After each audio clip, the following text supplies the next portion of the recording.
getting from my mother what most kids get from their mothers: the stability and warmth and reliability and support. I never felt any pressure from her either. I mean, she didn't have that capacity. Looking back on it, many of my traits that might be considered good traits came from her. She read everything. She played piano and she listened to good music. She loved Judy Garland and Errol Garner and Ray Charles. She also introduced me to Joan Baez and Leonard Cohen. As I grew older and more aware of her mental illness, I began to compare her situation to that of Sylvia Plath and in many ways to Anne Sexton. Both Plath and Sexton committed suicide. My mother didn't commit suicide, but she did check out in other ways, at least from the point of view of her children. My mother was obsessed with psychotherapy and read every book about it that she could get her hands on. She was in therapy all the time and in and out of psychiatric hospitals. She had electroshock treatment back when they didn't have the drugs for depression that they have now. She was on lithium and she hated it.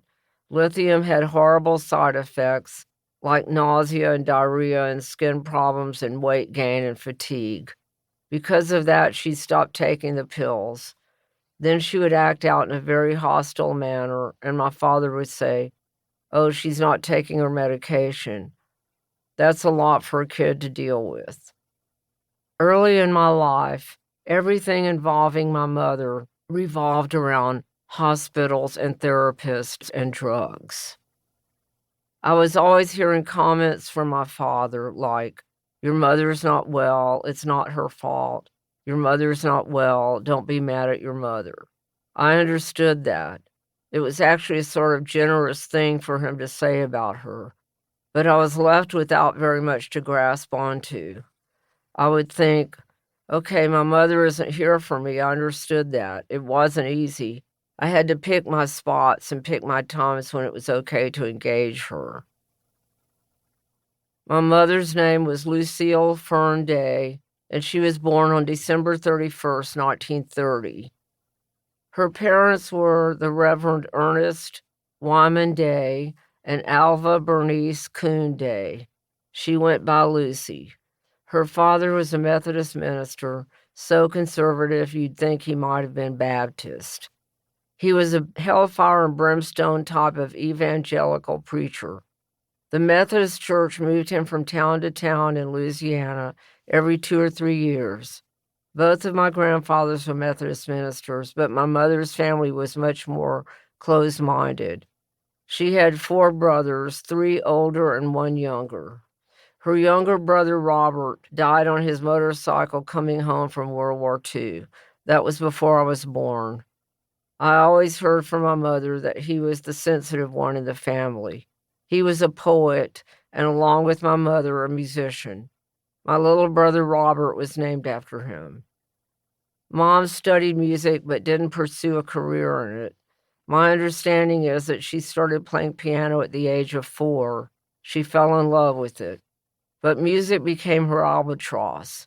The piano was her albatross because she wasn't allowed or able to pursue it as a career.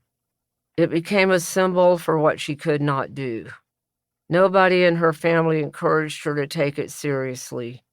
I'm not going to say that her inability to pursue a career in music caused her mental illness or influenced it, because I think most of it was biochemical. But she struggled so much with not having a career in music. It affected her confidence and lack thereof.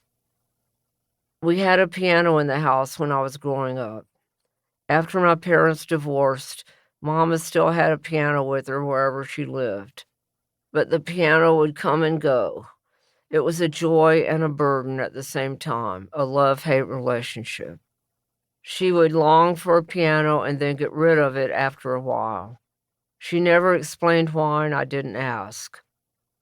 When those feelings overwhelmed her, she would get rid of the piano. Then a short time later, she'd go out and get another one. It was back and forth. She couldn't live with a piano or without a piano. She wasn't like Betty Davis. And one